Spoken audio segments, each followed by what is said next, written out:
Okay, and we're live. So, welcome back, everyone, to the Doki Doki Daikaiju podcast, episode 2. I'm Brian Sudol. I'm Sean Emmerich. And sorry it's been a little bit of a delay, but if 2020 has taught us anything, it's to lower your expectations. Only we didn't realize how low they would possibly get.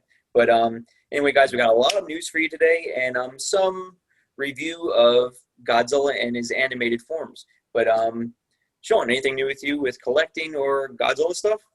Not a whole lot right now. 2020's been kind of kicking my butt lately. So. I hear you. I've taken advantage of some Yahoo deals. So I've done pretty good. I picked up Daimajin finally. So most of my vintage collection is done, other than Megalon and Mechagodzilla. But my wife, there's some news too. We have actual news. No, dame, Moody Dayo. So, other than that, though, I've done pretty good. I got the Onraku Onsaku 84. I got a new GMK, new Baragon. But other than that, actually, I have YouTube videos for those coming up, so spoiler.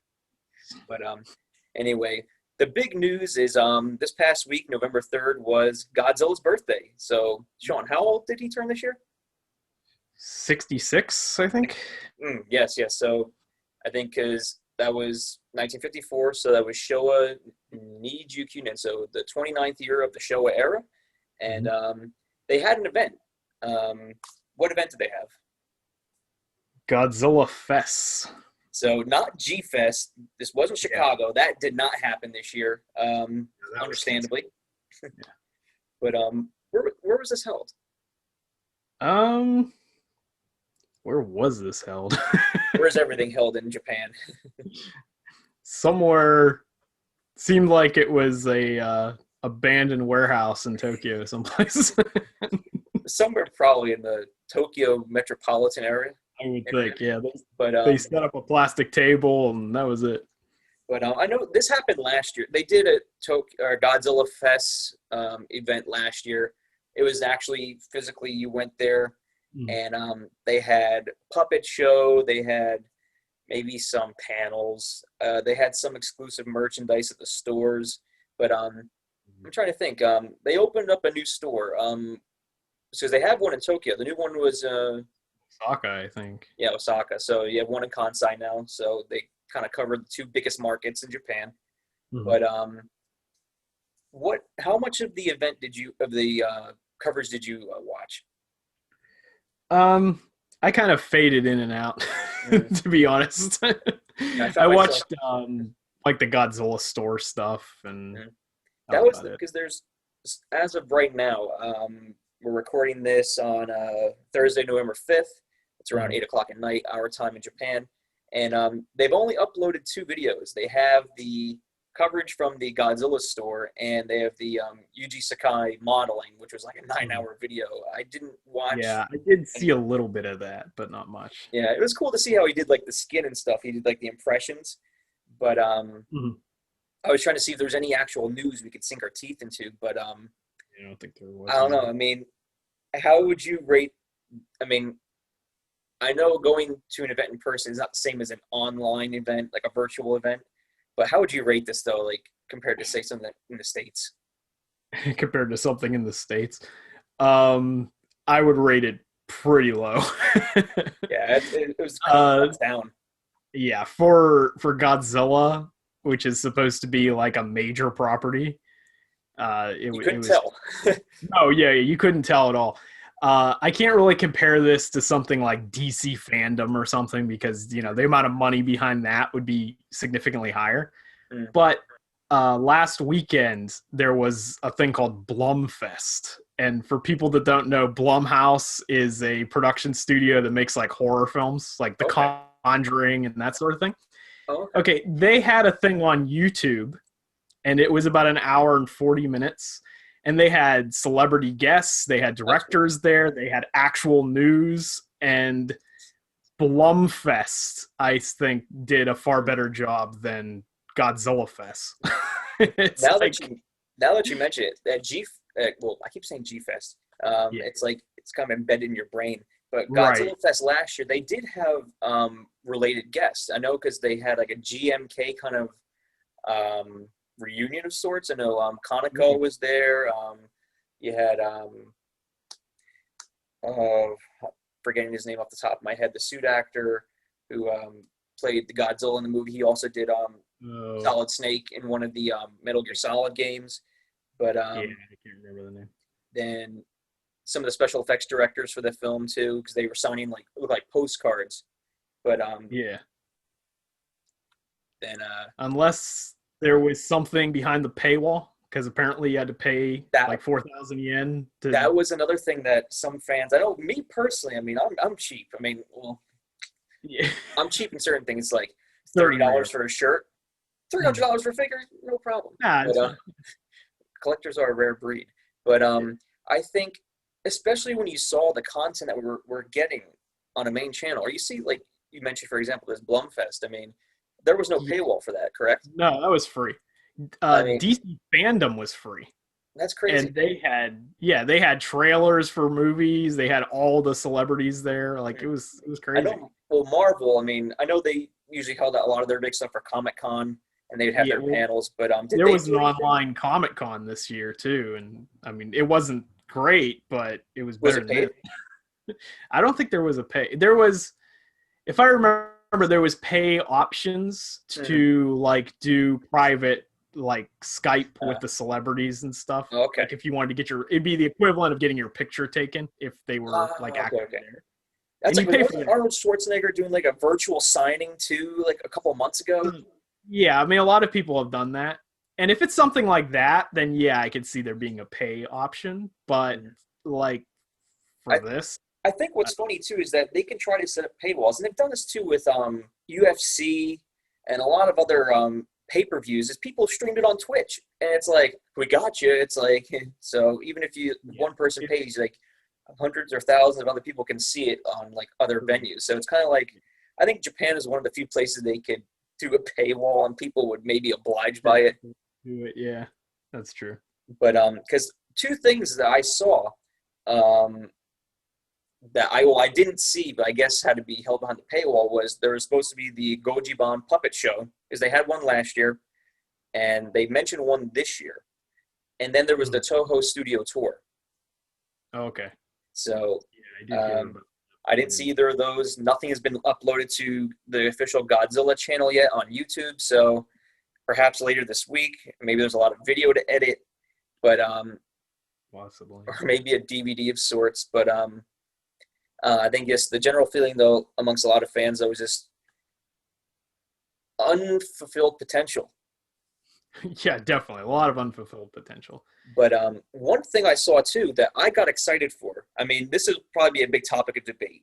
Now, did you see the trailer for Godzilla 54? I did not see the trailer, but I saw, like, some images for it. Now, a lot of people were led to believe that they were doing, like, there's supposed to be a collaboration between NHK and Toho to release a colorized version of the original Godzilla. Well, Gojira, not the American film. And then it was not redacted, but it was updated to say, oh, it's just a trailer, that there's no plans at the current time to release it. So for me, as a historian, I think, especially I love films, and I think black and white has its place, but I think it would be cool to see, it's a treat for the fans. I mean, how do you stand on like seeing a colorized version of 54? I think seeing a colorized version is fine. I think, don't quote me on this, but I think there was kind of an unofficial colorized version, like an Italian version or something like that. Godzilla. Yeah, like a long time ago. But I don't see what the harm is because this is a readily available film. Exactly. And since it came out, it's never been like a rare film. And so having a colorized version doesn't replace the one. Exactly. I mean, I think what it is too is you can count the number of black and white Godzilla films on two fingers. I mean, there's only two. Starting from the third film, everything was in color. I mean, if you get down to the other Toho kaiju films. And Let's see. then Mysterious was in color. Rodan was in color. The only other one I can really think off the top of my head was Baron. Yeah, that was black and white. The only one I think. That's a kaiju. So, I guess related to the Godzilla universe of sorts. But a lot of people, to my surprise, are actually dead against this idea. They were saying it's... Yeah, I saw that, yeah. And I don't understand it. I mean, people are welcome to their opinions. I think they could do a Blu-ray where they have... a couple years ago, actually, I'll go back, they did a restoration of some Three Stooges shorts. I think it's called Prismacolor. But they did a lot of research into the materials, the props that were used on the Columbia backlots, and from still frame photos that were taken, and they colorized them painstakingly, and they looked gorgeous. And the thing that was cool was if you hit, like, there was a button, I think it was like angle or something, it would go back and forth between the colorized version and the black and white version. So I think if they did something like that, they would be fine. I mean, Godzilla purists, they already have 54 on DVD, on VHS, on Blu-ray. Yeah, that's my point. Like, it's been released multiple times. It's our whole lives it's been black and white. Like, it's not going anywhere. I think too, I mean, being the age we are, at least we can appreciate older films. So for us, black and white is not an obstacle, but I've known some people that just simply can't be bothered to sit and watch a black and white film. Right. No matter the quality of it. I mean, whether it's Casablanca, Universal horror films. I had a friend, I had him sit down to watch the original Godzilla with me, and he was bored to tears within like 25 minutes. I mean, yeah. So, I mean, to some people, having a color picture makes a world of difference. But one argument or thing I saw was that Ted Turner went kind of like crazy back in the day, like colorizing films. Yeah, he did. But but I don't know. I think if they do it properly, there's no harm, no foul. No. But other than G-Fest, the Godzilla Fest, there's been a lot of other news recently, and a lot of it was not said at the fest, which was surprising. None of it was said at the fest. But kind of like, we'll save some bigger news for later. I'm sure a lot of people know, but I'm sure a lot of collectors might be listening too. And some news that came out recently on part of, let's see, it was distributors actually. So there's no other news sources that have this. Like, you can't really go to any toy sources and find this or sites. But a couple of friends of mine that are dealing figures, let's see, I have it right here. It was shared on Facebook, and the Bandai's release schedule for February and March of 2021. So thanks to Greg for this. He's the one who shared it. Greg Dara, if you know him, he's a great guy. And they said in February they're releasing Shin Ultraman and Shin Ultraman Kaijus. But so I know that's a new series coming out. Is Anno doing that one as well? Yeah, I think so. But I know that's on Netflix, I think.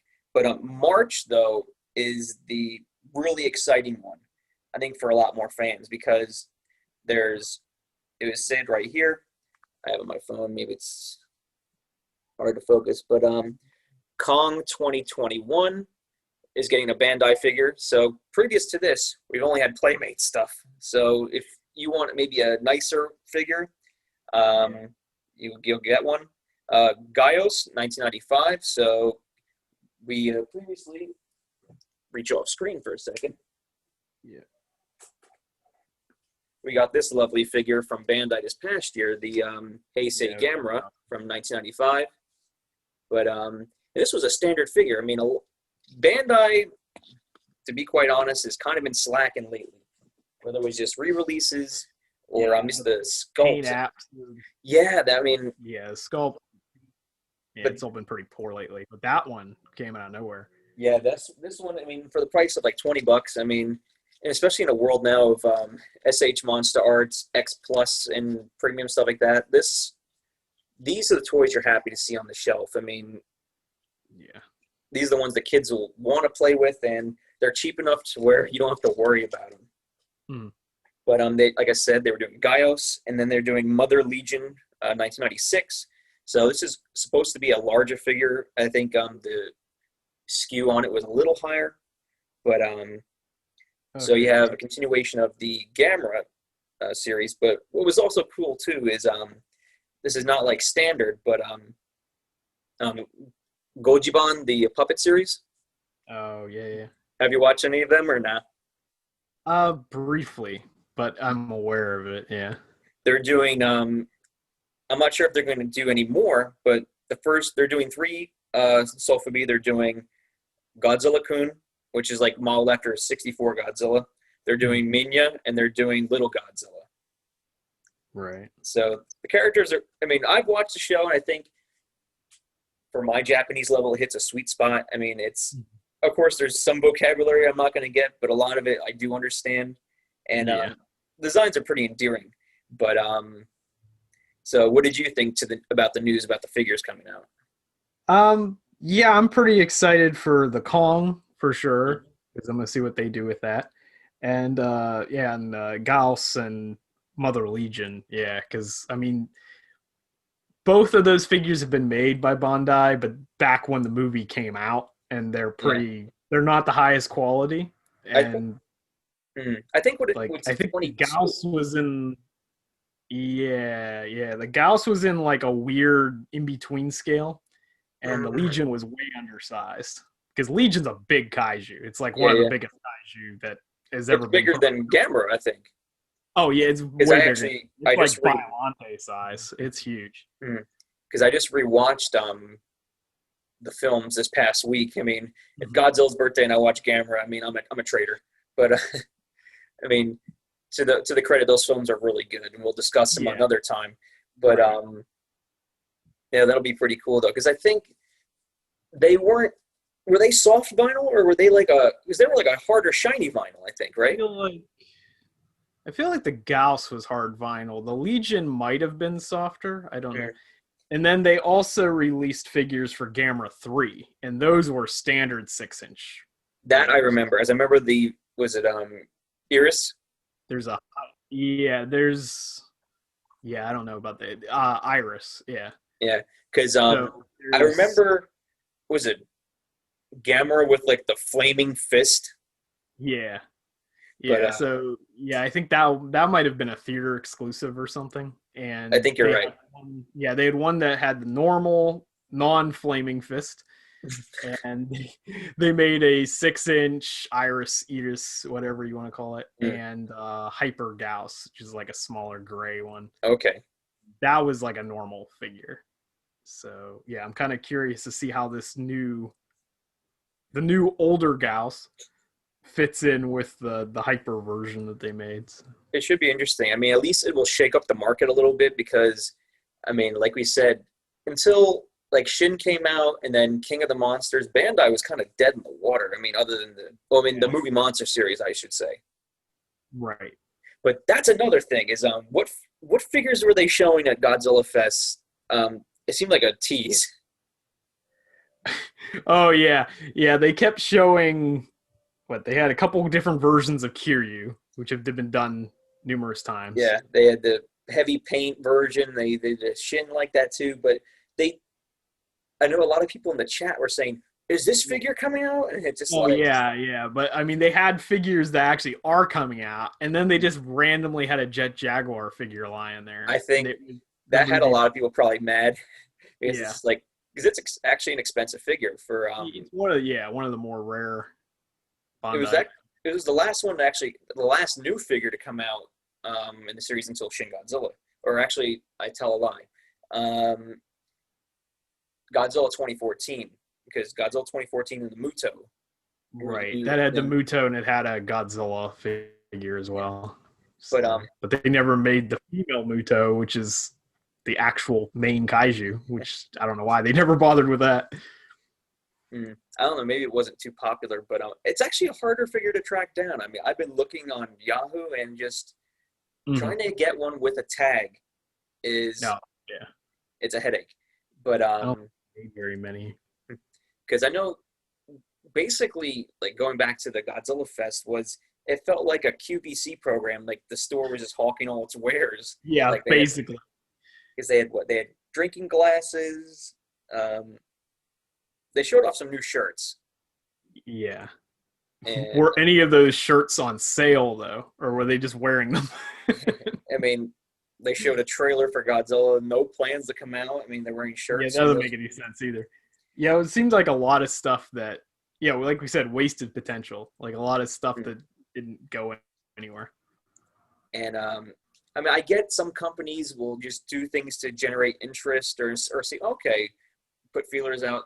Okay, people want this, but it's frustrating at the same time. It's kind of like when you're a fan of a game series and you see like a little Easter egg in a trailer or something. It's like, are we getting something? And it's like, oh no, we just put that in there, or because the creators liked it.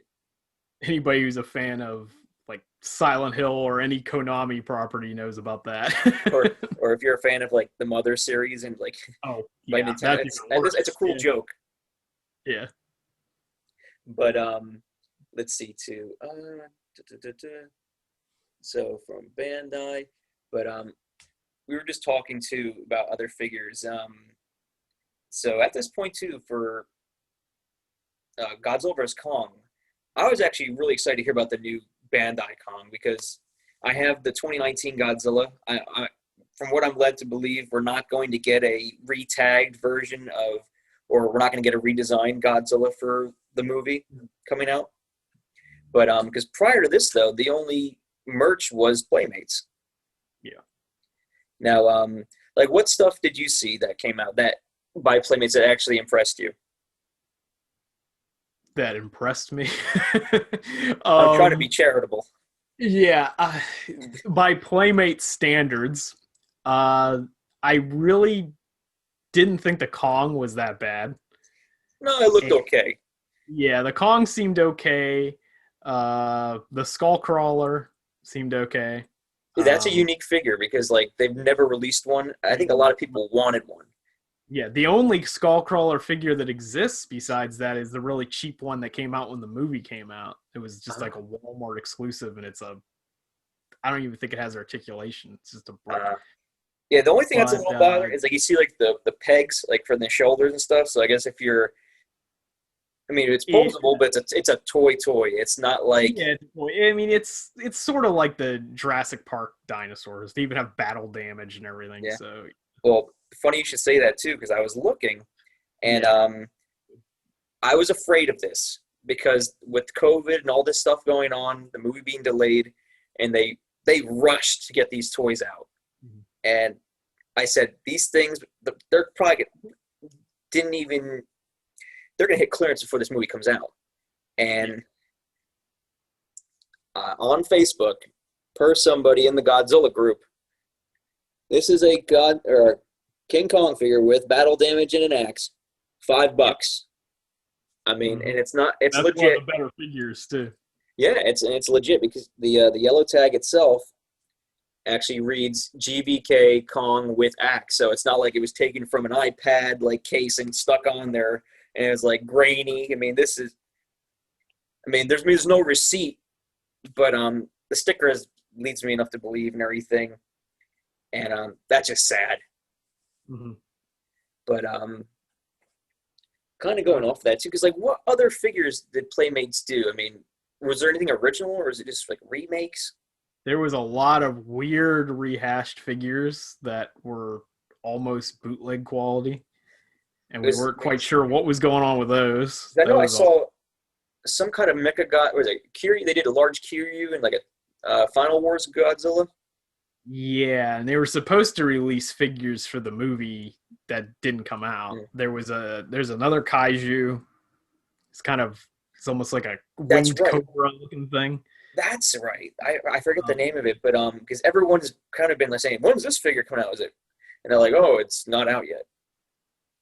Yeah, that looked good too by their standard. Yeah. I mean, I'm sure with this clearance, your mileage may vary. Because I've asked my folks for the past couple of months to hit Walmart. I mean, shame on me, but because they're not in Japan, and they have not seen them yet. Like in New Jersey, they have not been able to find any Godzilla vs. Kong stuff at Walmart. So I guess depending on your market, I've seen people hoarding the skull crawlers and like trying to sell them for like $100 a piece. That would be the one that probably is going to get scalpers. But yeah, that, and if that other kaiju shows up, whatever that Cobra thing, that'll probably sell too. I mean, seeing as some of these figures are hitting clearance, it makes you wonder if they're even going to make it. I mean, I'm sure it's expensive to make a figure, like to do the prototype, but I'm sure they probably have to calculate their losses at this point and say, you know, with this movie, is there enough hype to even warrant it? Well, that's an issue in its own right too, because I mean, I understand that they continuously delay it because they have to. Every movie's being delayed, but there is zero promotional material for this. I mean, there's not even banner ads on the internet now. This was supposed to come out last year, I think, and then November. Yeah, well, originally May 2020, it was like back in May, and then it got pushed back to November, and now it's May 2021 next year. Yeah. Now the thing is too, we have still not got a trailer for this thing. Right. We haven't got anything. No teasers. Nothing. This is bad. I mean, and to think it's going to be the movie's done. I mean, it's been done. It's in the can. I mean, I'm not sure how much editing or post they're doing on this thing, but I have to wonder. I mean, what movie was? I heard there a couple of studios were shopping movies around. Now, was Apple was trying to get one? Somebody was trying to. They were selling the James Bond movie. I know that. Yeah, I don't think anybody bought it because they were selling it for $600 million. Because that was just for streaming, right? Yeah, for streaming rights. And I think all the studios were like, nah, I think I'll pass. Because Bond's not exactly the top property in existence right now. I think because there's a little hype, because I know was it Daniel Craig? Is this his last one? Yeah. And I think, it seems like the hype for that series was never, like, it gets announced and it's hot, then you hear nothing, then it comes out and it like just dies a slow death. Yeah, especially following up the last one. I don't know if you saw, was it Spectre? But that one was... I heard it, but I never saw it. That's kind of like, the last one I saw was Skyfall. Okay, Skyfall wasn't bad, but Spectre was one of the worst. Casino Royale I liked, and then the second one kind of was meh. It's kind of like the Godzilla Raids Again of the series. Yeah, it's like with the Daniel Craig Bond movies, not to go way off topic, but it's like every other movie's good in the franchise. It's like the Star Trek films. They always said that about Star Trek too. Evens, I guess, are good. In the Bond's case, it's the other way around. The odds are good. So Casino Royale was good. Quantum of Solace wasn't great. And then Skyfall was good. And then Spectre's awful. So we'll see what this one. That's kind of disappointing, because I know Spectre kind of goes back to, what was it, Goldfinger? Like they had like that organization of like all the baddies. Yeah, they go back to that, but they do almost nothing with it. It's like Bond versus the Illuminati, and it should totally work, and it doesn't. Oof. But not great, because I think I have to wonder, like, if Legendary was trying to shop this around to different services, because you'd think if they're not going to get this thing out in the theaters, they got to stream it. They got to make their money back, and especially too, instead of doing not that posters are a big promotional thing anymore, but it seems like commercials and a lot of movie budgets are more than half of them are advertisement. It's like, if you just do a couple banner ads on like. If they sold it to Amazon or Netflix or somebody or Hulu, well, Hulu isn't as Amazon, but it's somewhere. Anything, yeah. Or even YouTube. I'm pretty sure if they had tried to shop it, we would have heard it, because we heard about the Bond thing being sold for $600 million. So, they haven't done anything. It's just disappointing. Another movie that was supposed to come out about the same time originally was Black Widow. So the Marvel one. That's what all the Godzilla fans were afraid of. They're like, oh no, it's going to eat its lunch, and it's like. Yeah, and that has a trailer, and it's had a trailer for months. Like, what's going on with this one? That's the power of Disney, I guess. I mean, I guess. But it just the outlook is so gloomy. I think, especially with the way this year has been, it's just like you just want even just something little. Just come on, just give us a trailer. I mean, Yeah, and then the other concern too is that, okay, assuming these movies actually do get released next year, the problem is that there's so many movies waiting in line to get released that the schedule is like every single week there's a blockbuster film coming out. yeah. So I don't know how many of these are actually going to survive. And I think it's almost like it would be better for them to release it to stream now because people are jonesing for new movies, and especially with people not in a rush to go to the theaters, there's no competition right now. Get it out there. Right. Yeah. People will watch it, but I think a lot of the concern with that is they're afraid they can't make the money back for these big $200 million productions. Well, I think Godzilla is one of those franchises. It's kind of like John Carpenter films. Is they make their money in sales of not VHS anymore, but home video. Home video. Because Godzilla fans, whether it's a bad movie or it's a good movie, they're gonna buy it and they're gonna put it in their collection, and they'll stare at it and be like, I hate that movie, but I have to have it on my shelf. Yeah, they spent money on it. So, I mean, whether they buy it brand new or they wait for it to go down to $5 or whatever, then it goes back to 60 because it's out of print. But that's true. Yeah. Sorry to the people that don't have Biollante. I mean, yeah. A couple of those, like this Biollante was one of those films that came out on Blu-ray. It hit the bargain bins at Walmart, and then now it's out of print and you can't get it for like a reasonable price. But the thing about like Godzilla vs. Kong though too is people would watch it at home, like if you streamed it, and then eventually when the theaters do open back up, they could tour it around, and people, I mean, it's a big kaiju fight. You want to see it on the screen. You want to have like the rumbling. Right. Yeah, you want to see it like in IMAX and that sort of thing. Yeah. So, yeah, because the streaming thing, I think they're just afraid for $200 million movies that they can't make the money back. Because there was a couple problems that happened last year. Well, not even last year, a couple months ago. So you had Tenet was released in theaters, and that was Christopher Nolan's new thing, and that tanked. Yeah, that's not good. Yeah, so that's what scared everybody from releasing movies in theaters. And then Disney. Oh, I'm sorry. Yeah, and then Disney released Mulan on their streaming service, and then that tanked. So even like that's what the Mighty Mouse is not immune to this. So it's kind of like it's a big conundrum. Right. Yeah. It's like how what's the best way to release these things? Yeah, I'm surprised they haven't even tried to make an effort in Japan where stuff has been a little bit more contained. I mean, cases are going up here and there, but compared to like that the States are, I mean, I'm surprised you haven't seen anything yet.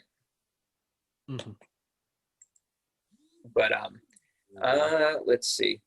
Now, other than the lack of news for Godzilla Fest and the movie, there actually has been something, not a movie, but a theme park that I'm sure everyone has seen. But now, did you check out any of the news about this?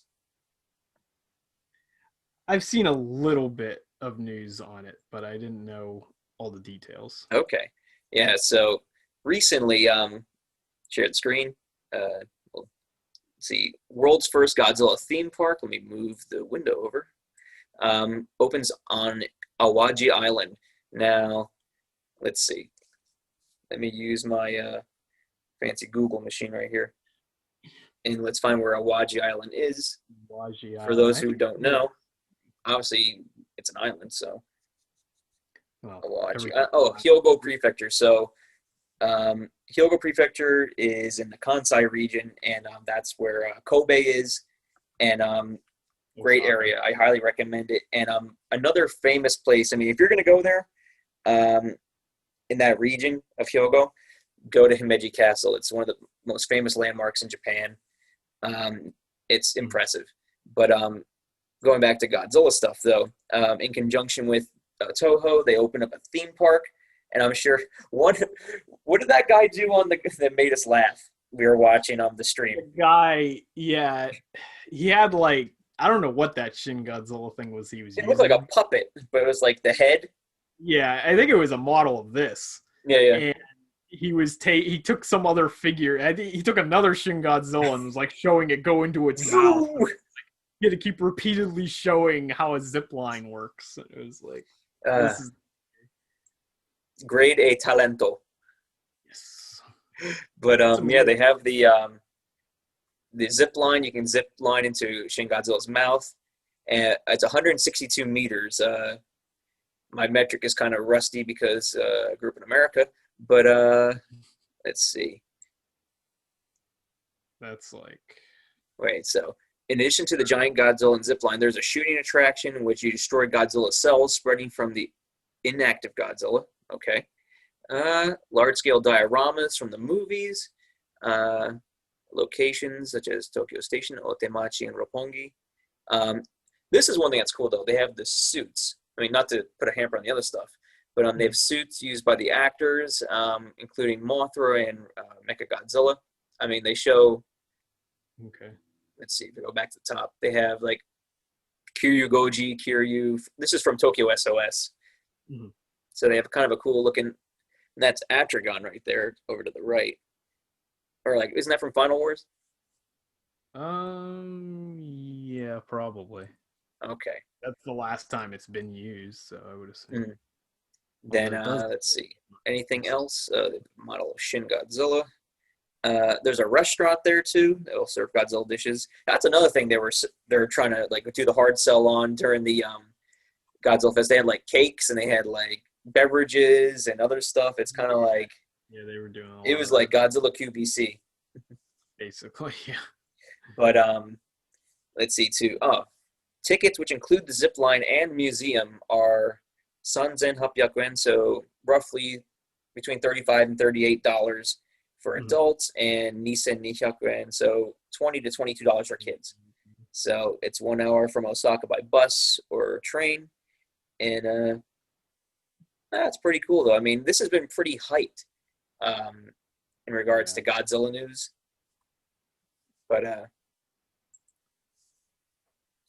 so I mean, I plan on going when stuff settles down more, or I won't get like side-eyed for like, why are you going? There's a pandemic, you know. But because I know a friend of mine who came to Japan last year, he did a tour of the Tokyo area. It was his first time, but he desperately wants to go to Osaka and Kyoto. So I said, maybe I can wrangle him into going to the Godzilla Museum. So I still haven't been to Osaka, so yeah, I would definitely. It's a cool place, especially for Godzilla. Well, you don't have to be a Godzilla fan to enjoy Osaka, but I mean that was fairly early in Godzilla's timeline that Osaka showed up. I mean, it was the second movie where him and Anguirus did battle at the castle. But that's an impressive castle. I went during Golden Week 2019. I did a whole – that was a fun trip but a stressful trip, let me tell you. I mean, we spent like 5 days in Kansai. We did Osaka, Kyoto, Nara, Kobe, in Hyogo, and we did a lot of stuff. The thing that's tough is that it's close by, but you got to get up at the crack of dawn, and you got to like boogie. You got to move to see stuff. Otherwise, stuff closes early. Like the temples and like all those sites, they close at like 5 o'clock. So, I mean, you're not hitting like 3 or 4 places in one day. It's just impossible, especially because we did the one day that was really torturous. It was we went to Kyoto and we did the bamboo forest, and there's a town area there too, which has a lot of cool shops. I mean, and you don't want to rush through everything. You want to enjoy your trip. And that's what's tough too, is there's the hurry up aspect, but there's also the, I'm spending a lot of money. I want to enjoy my trip. Right. And then we had to catch a cab literally to the Golden Temple, Kinkakuji, because otherwise we wouldn't have made it. And then from there, we went to Kyomizudera, the water temple. So that's yeah, I've been there. That's cool. Yeah. This was in Godzilla vs. Mechagodzilla 2. That's actually where I first saw it. But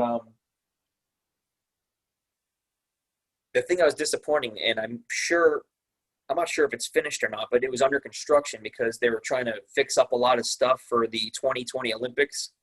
Mm-hmm. Yeah, But we're still. I mean, are those even going to happen in 2021? That's the big thing. Who knows? Yeah.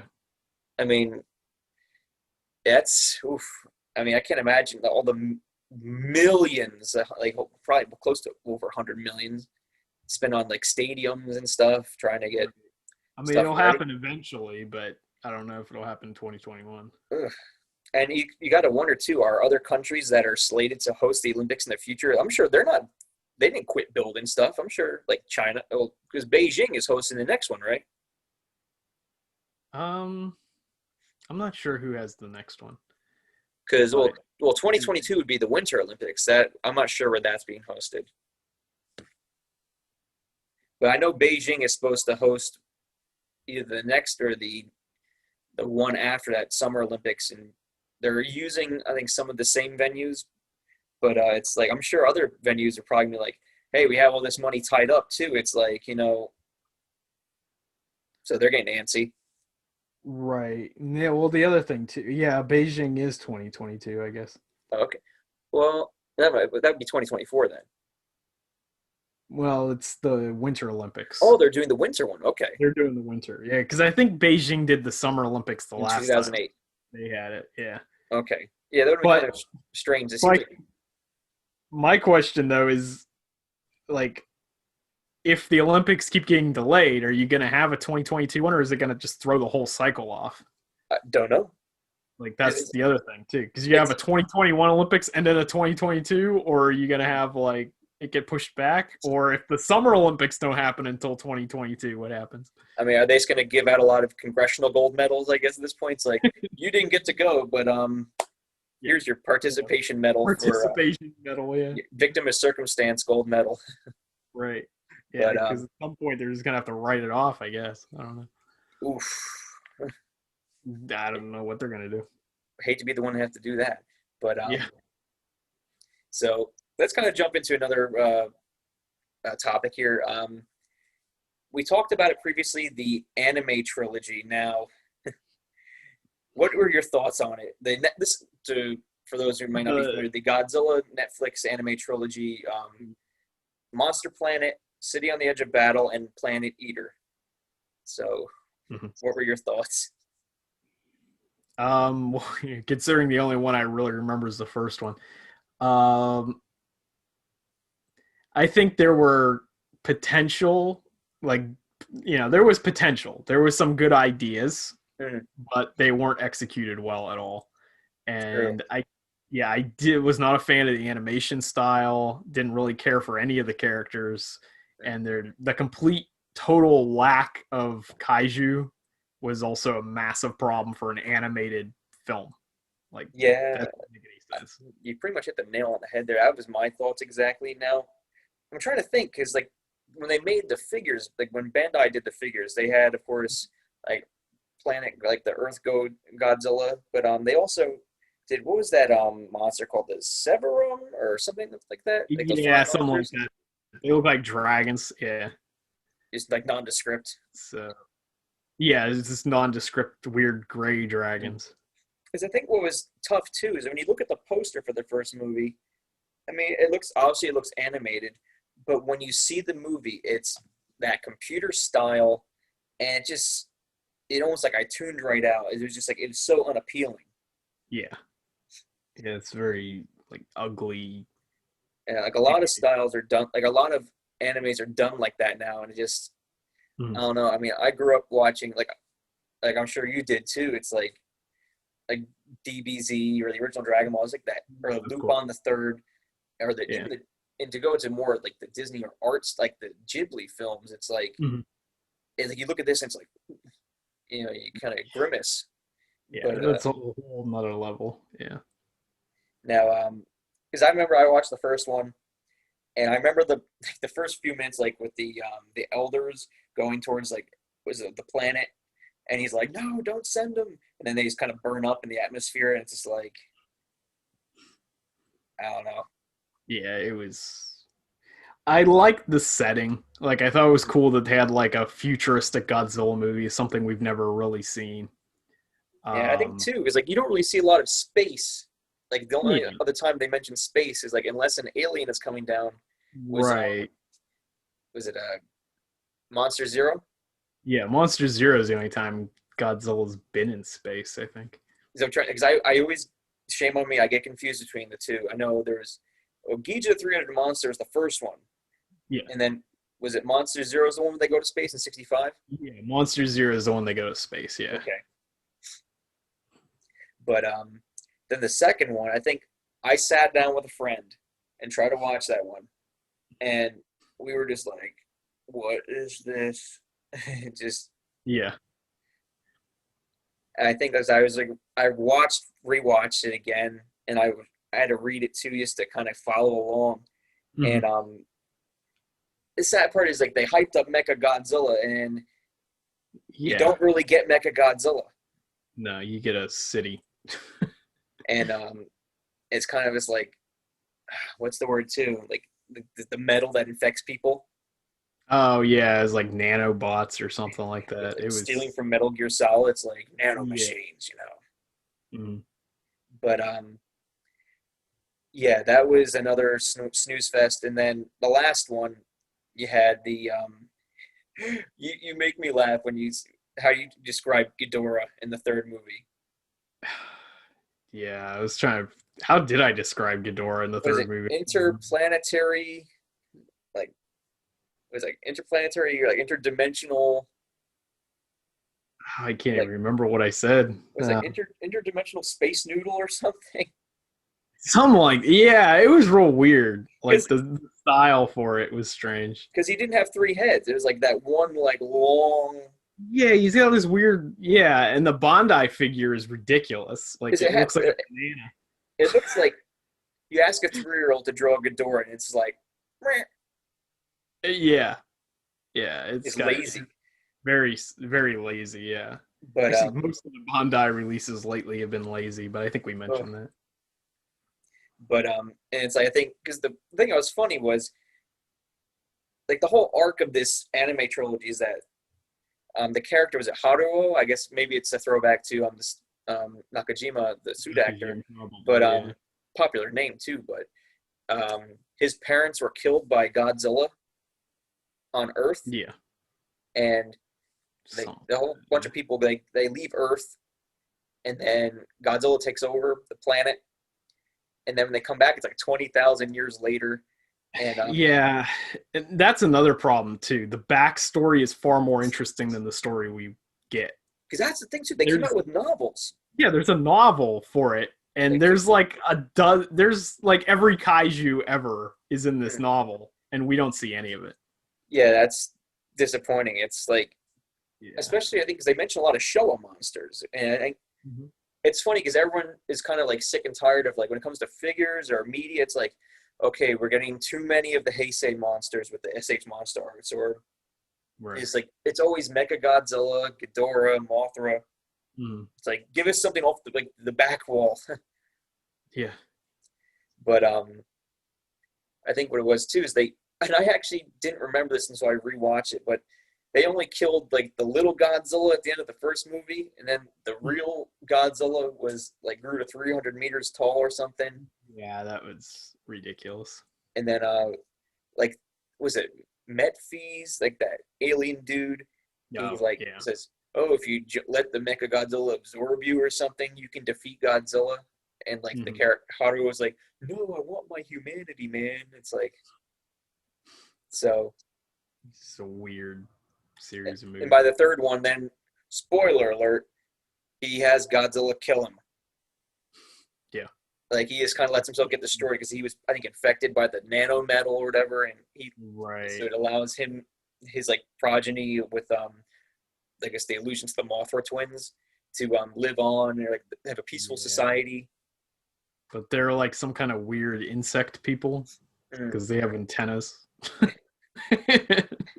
It's weird, yeah. So, but that was the Godzilla anime trilogy in a nutshell. I mean, pretty much, yeah. I mean, it's some weird. people on Facebook swear by it. They're lying. But I mean, I'll say the design for Godzilla was interesting, and like I think the concepts. I mean, it's like okay, a Godzilla anime. It's like you look at the way films are now, and they're not doing suits anymore. Right. Like they're doing all the CGI stuff. It's like an anime, you could do anything. I mean, you're talking. It's as limited as your imagination, and Yeah, exactly. they managed to make it dull and boring, which is Yeah, like, yeah. You can do anything. that, So you'll have Godzilla for maybe 5 minutes per movie. yeah. I mean, for those people complaining about monster fights in the Legendary movies, like oh, you don't see Godzilla that much. It's still better than what they It's gave. And this is better a than that. Toho Yeah. product, and this is like what? Yeah, it's pretty bad. But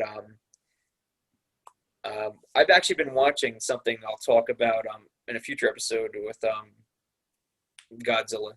But there's another announcement made recently. So this is not the last of the animes we've seen, but there's actually one that's looking better. Yeah, it's looking a lot better. So what was the title of this new one? I always get them confused. Yeah, Godzilla Singular Point. Okay, now did you watch the trailer, right? Yeah, I've seen the trailer. Okay. Now, I think kind of going back to what we said is that this trailer showed a lot of monsters. Yeah. So I mean, let me see. Let me pull this up. Now, I have it on my other phone. Okay, but let's see. There's 1, 2, 3, 4, 5. There are 6 confirmed monsters. I mean that we've seen. I mean, obviously, we didn't see Godzilla, but we know it. I would hope Godzilla is in the series if it's named after him. I think so, yeah. But that's the plot twist. They're gonna get you there. But yeah, Godzilla. They showed Rodan, but that was a little confusing though. Like, what did you notice? There seems like there's at least 2 different Rodan species or something, or they're just pterosaurs. I don't know, but there's one that looks like Rodan because it has 2 crests, like coming back of the head, like a pteranodon, but with like 2 crests. Okay. And most Rodan versions have 2, except for the Heisei one has like. Yeah, there's the trident. Yeah. But the original Rodan and Final Wars and like King of the Monsters version all have 2. Okay. So that's why I thought that one was Rodan. But then later you see another pteranodon that only has 1 crest. And then later there's like a swarm of these things. So I don't know what's going on with that. If these are just dinosaurs and there's only 1 Rodan, or they're doing like a Doom, like you said, it was a Doom Island or like a Mothra 3. Yeah, that had random dinosaurs mixed in. And just as a whole, the kaiju look much smaller in this than other versions too. I think it's funny because I think they made such a big deal that Godzilla Earth was so big, and I think they always have those Godzilla posters where it's like you see like 54, then you see like GMK is kind of like around the same size, and you have like the 100-meter Goji from the Heisei Ghidorah film. But it's like 300-meter Godzilla. It's like, whoa, it's so cool. And it's like, is it gets too big, it gets stupid. Yeah, I think because I think what was cool was like I remember watching Godzilla 84. And you see him walking, and the buildings are taller than him, and like a lot of the buildings are taller than him.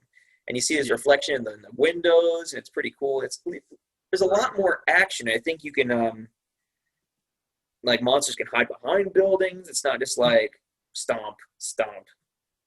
Yeah, I definitely agree with that. But what other monsters did you see? I mean, okay, so we talked about Rodan. The Anguirus is definitely. To show of fans, I mean, other than Godzilla, he's like the OG. I mean, it's like he's the second kaiju in the franchise.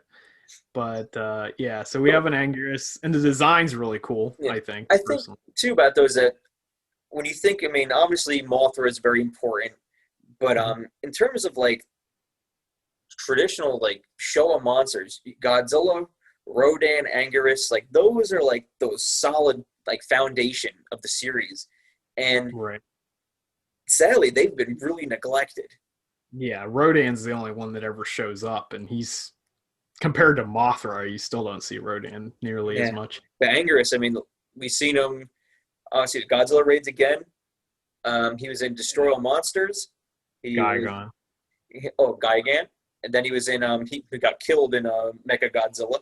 Yeah, he basically just gets his jaw ripped off. Mm. And then Final Wars. Final Wars, that was it. Yeah. But then, other than those traditional ones, they really just go crazy with yeah, they get crazy after that because we get Manda, allegedly Titanosaurus. Yeah, that was pretty. Because at first I was like, "What's this red one?" But then I kind of put two and two together. I'm like, "That's actually a cool adaptation of it. It's like it's different, so it's not just like." Yeah, he's not a dinosaur anymore. He's more like a mosasaur or something like that. Yeah, because they got rid of his flipper. Break it up though if they do battles like in other like locations or environments, so it's kind of cool. Yeah. So that's a cool idea. And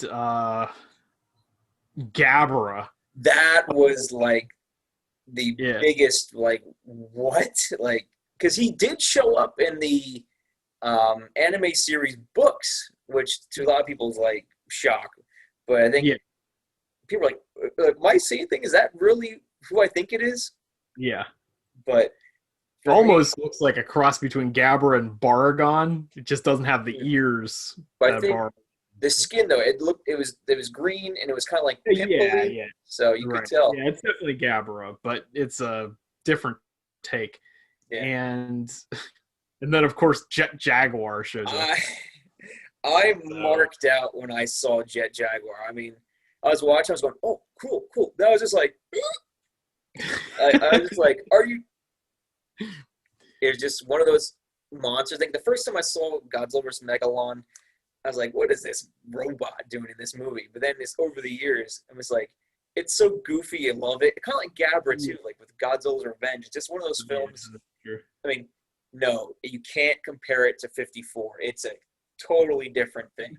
It's not meant to be compared, I don't think. But I think it's cool to see them doing something with monsters that you haven't seen in a while. And whether the designs are different from the source material or not, I mean, just the fact that they're doing something creative, I mean, it shows that there's life still in the series. I think especially if they play it safe, and that's why I think a lot of fans have been complaining about with Godzilla. They play it safe all the time. Yeah. Well, traditionally they've been playing it safe, and then lately they've just been going so weird with it that they drive off their fans. It's not recognizable. Like Shin Godzilla, a lot of people like Shin Godzilla, but that movie's weird. I think there's a lot of crossover appeal to it, and I think for them to bring it back, they said, okay, we need a name to attach it to it, and they found that person in someone who had a property that was a massive success. And to their credit, I mean, the movie was a success here, whether you like it or not. That's definitely going to be a topic we discuss, and things we like, things we dislike. So, I mean, there's good things in it. It's not all terrible, but yeah, that one, it's better than the Anime Trilogy. I think and very few things are worse other than world hunger and yeah, exactly, coronavirus. The Anime Trilogy was by far the biggest departure, and I think it was the worst thing they've done with the franchise. And I mean, to kind of talk about a future topic, I think when you talk about American Godzilla, like Godzilla 98 and the animated series that came out from that, that series actually, I think, say what you will about the 98 movie, I think the animated series, if for that reason alone, I can give the movie itself a pass, since we got the animated series that was very interesting. Yeah, the animated series is pretty good. It had decent voice talent, and you actually had monster battles. I mean, that was pretty cool. Monster fight. Yeah, that one's pretty good, especially for was that like a Fox Kids show or something? I was watching it, and you can tell the animation is not top tier. I mean, it's like that Saturday morning, like 20-minute, like bite-sized cartoon, but it's serviceable. Yeah, for what it is, it's fine. I mean, Ian Ziering was in it. I think he was one of the voice talents. But Yeah. I think we'll definitely discuss that at a later date. But it just I think a lot of people look back on, even people who I know aren't really Godzilla fans, like, oh, I remember that, and it was pretty good. Mm-hmm. So I mean, Mill Creek has been releasing a lot of those kind of projects, which is good too. Yeah.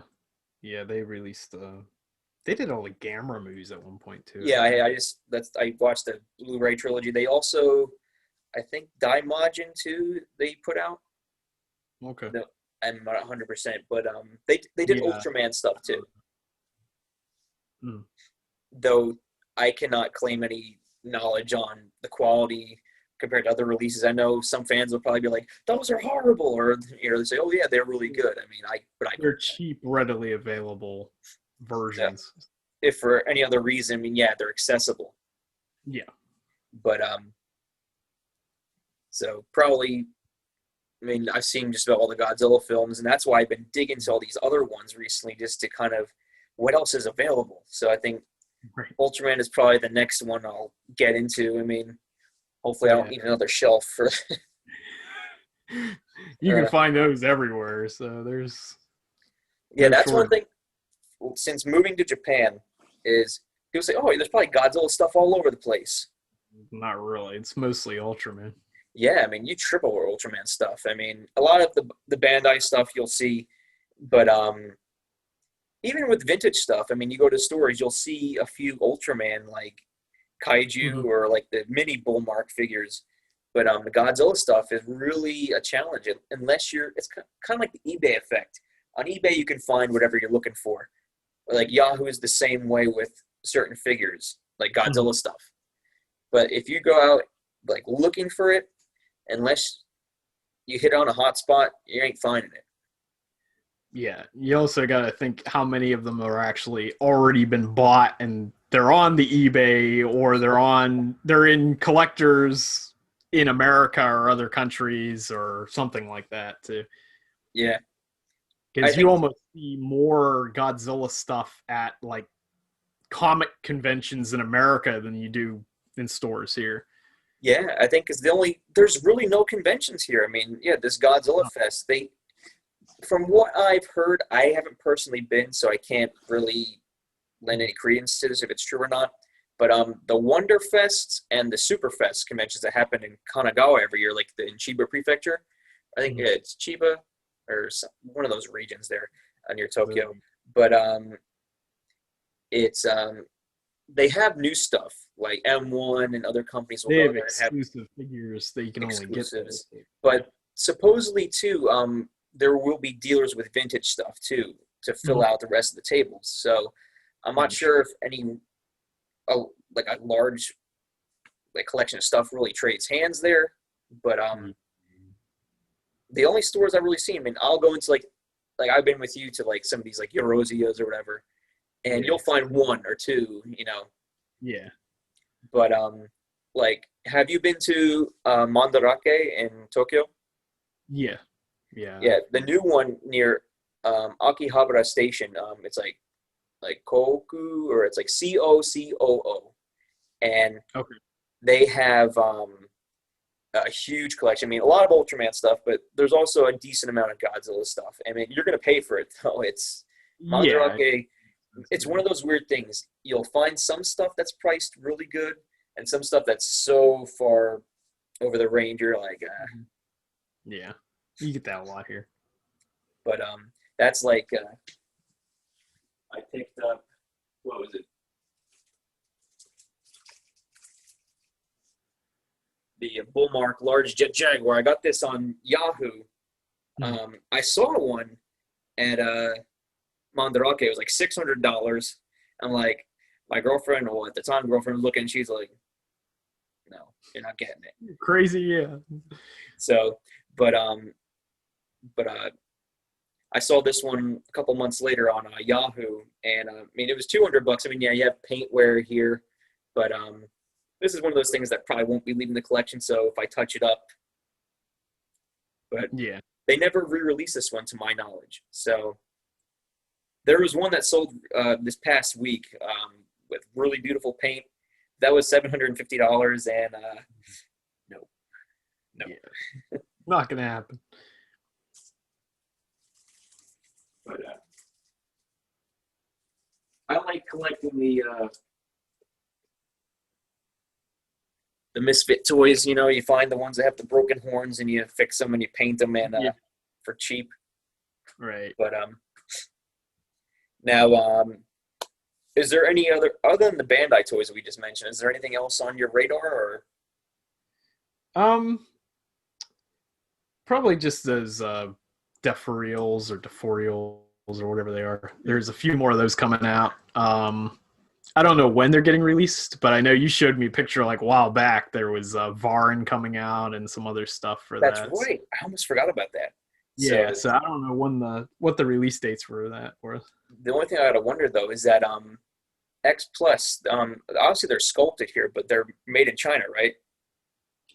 I think so. Yeah, but I mean those Bandai and everything else. So we'll see if the delivery schedules are on time or. That's true. Yeah, there could be some issues with that. A lot of, I mean, I think the Japanese companies, like the ones that are doing like those small lots, like small batches, they're doing pretty good. Like they make it in-house. I mean, they're not really cheap, but compared to the mass-produced stuff, I mean, because there's been considerable delays with that, with the factories in China. So I'm not sure if that's really gonna. Yeah, if that's when that's. Okay, so apparently the Varn figure is scheduled for February 2021. Okay, so that's around the same time the Shin Ultraman stuff drops. So yeah, but one thing. So the Shin Ultraman's on Netflix too, right? I think that's the one they're talking about. Unless there's something else that's Shin Ultraman. But one thing I forgot to mention was the Singular Point Godzilla series. That's going to be 13 episodes. Okay. Yeah. So starting in April 2021. So that would be pretty cool. But for one thing I noticed that was funny was or interesting rather was with every Godzilla suit they have like a name. Like the first one for 54 is Shodai Goji, then Gyaku Goji or Gyakushu Goji, then King Goji, Mosu Goji, yada yada. The new one they're calling probably can't see it. Gyura Goji. So, and I was like, Gyura Goji, like, I'm trying to, like, brush up on my Japanese, like, what is this coming from? And according to Wikizilla, it says it was kind of adopted by Japanese fans because it's derived from singular point. So it's shin, like, katakana be shingura. So somebody said, oh, Gyura Goji. And it's like, whatever. I prefer SP Goji, or Yeah. So actually, apparently, Shin Ultraman is a movie that's coming out next year. Okay, so it's not a series. No, it's directed and produced by our favorite duo of Shinji Higuchi and Hideaki. So. Omedeto. Yeah, that's another spoiler. Yes. Yeah, so it's gonna be like Shin Godzilla, but with Ultraman. Well, hopefully better. But yeah, and apparently it's got 2 kaiju or 2 stages of kaiju because that was on the Bandai release schedule. Okay, let's make a bet right now. What kaiju do you think there'll be new kaiju, or do you think there'll be revamps of old ones? They could be probably a revamp of an old one because they try to bring back stuff. It'll probably be so unrecognizable that it won't look like it, but if you're going to revamp them, which kaiju do you think? Like, pick one kaiju you think they're going to do. I don't really know the Ultraman kaiju that well, but I think there's only 2 that I would really hazard a guess. Either Balton, or Pigmon, Gatomon, whatever one. So one of those 2 they'll probably do. Yeah. Because they're popular. Yeah, there's a couple other ones that are really popular and famous, but I can't remember what the names are right now. But remains to be seen. Yeah, we'll see what happens with that. But that's what that is. So that's for a movie that's different from the anime series. Okay. And then one thing I'm really excited for, obviously there haven't been any announcements yet for this, but is to see what Bandai does with the Godzilla anime, because I really like the designs for Oof. that. You actually got So, me really thinking about that now. That didn't even cross my mind. yeah, like you're gonna get him eventually, like the Anguirus and That would be pretty cool. Gabara and all that other stuff. But definitely. I think I'm sure we have a lot to say about the Showa. So I think the Showa era, but Yeah, I think it's probably another um, video. I'm trying to think like for next time we could probably do a Showa retrospective or because I'm not sure how are we doing on time. We have a few more minutes. Okay, It's like 8:52 now. alrighty, but maybe we can shoehorn a little bit in. Obviously, we know A little bit. like we know what classic ones we like. I think universally other than Raids Again, the first 4, 5, or 6 films are pretty heralded in the series. Yeah, and I like Raids Again too. It's just It's like not a bad film. I think it just because of the change in director, there was such a tonal shift. yeah. So It's it's a the only one that truly feels like a sequel, though.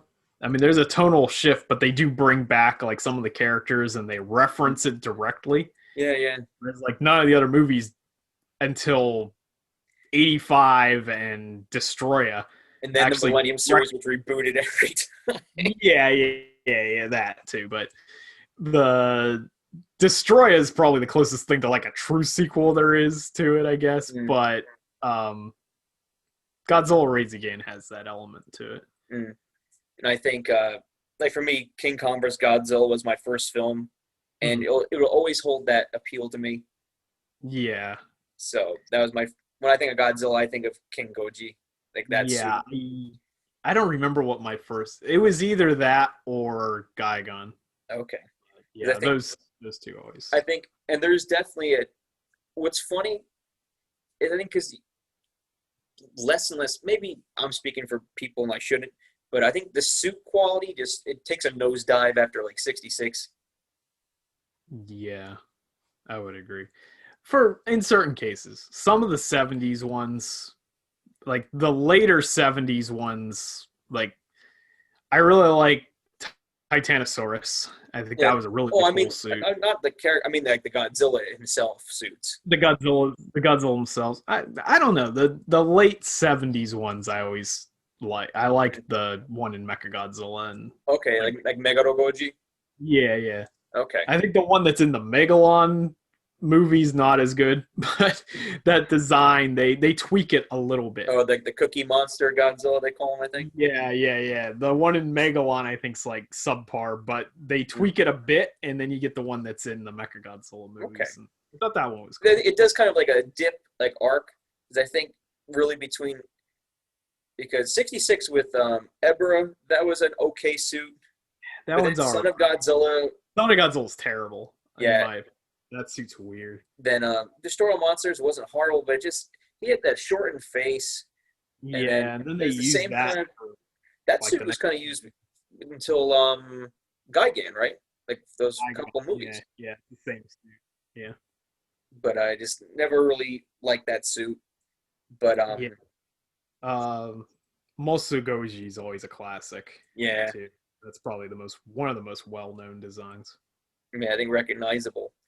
Then but I think you do have to separate the films, like the quality of the suits or other things, what have you. Mm-hmm. The late 70s, like for me, Godzilla's Revenge and Megalon, stuff like that. I watched those like just back to back as a kid.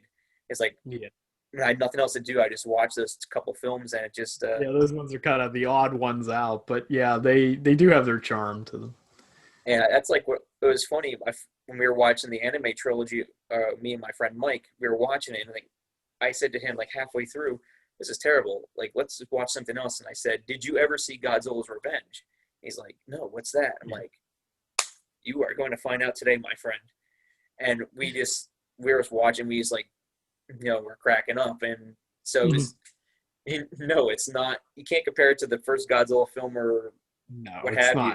But it's entertaining at least, and I think my argument for that movie, it's the Japanese Home Alone set in the late 60s with monster fights. I mean, if you think of it that way, not as a sequel to Godzilla 54 or any other ones, you'll be fine. I mean, because it's not even in the world of Godzilla. Like, it's in our world because the kaiju are just characters, basically, that exist in movies. Well, I think what it is, though, too, is, no, the monsters exist because, well, unless there's only movies in that universe, because he mentions, Ichiro mentioned the Minya to the reporters, and they're like, Minya? Yeah, they're like, what's Minya? So I always kind of assumed that it was just a kid who kind of escapes from reality and goes into, like, his fantasy world based on the movies. His parents are never at home. Right, yeah. Because nobody knows what any of that stuff is. Like, you would think if, in real life, if Minya existed, people would know what that is, besides just kids. True. So that's the way I looked at it. I don't know if that's what the intention was. But I think, I know personally, like, I have the Criterion Showa series collection, and fantastic. I mean, I've enjoyed it. I haven't seen some of the Showa films in a long time, so for me, it was kind of nice to see them. They looked a little nicer than the previous transfers that came out, so. Yeah, those ones were nice. But I think it's one of those things that age very nicely compared to something you watch some of the later ones, and you're like, this looked better when I was a kid, you know? Whereas the Showa stuff has stayed consistent, kind of.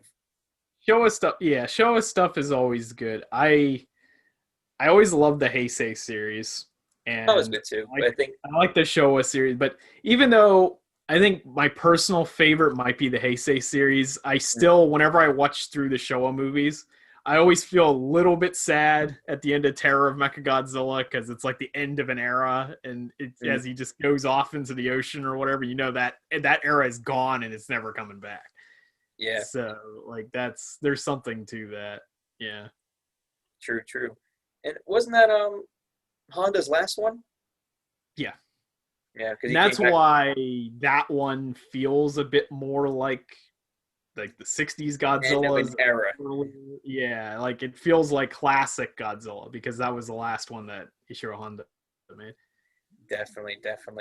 So I'm sure we could probably wax poetical about the Showa series for hours, but to kind of keep it short, we'll kind of end it there. But I guess next time, since we kind of talked about the Showa, our bread and butter, what we grew up with, though, probably, well, at that time, was the Heisei series or the Versus series. So next time we'll kind of lineate that and kind of discuss it and pinpoint that era in Godzilla history. Sounds good. So, but anyway, though, guys, so sorry for the delay, but that's episode 2 of the Doki Doki Daikaiju podcast, and thank you again for joining us. I'm Brian Sudol. I'm Sean Emmerich. And see you next time. All right. Thanks for listening.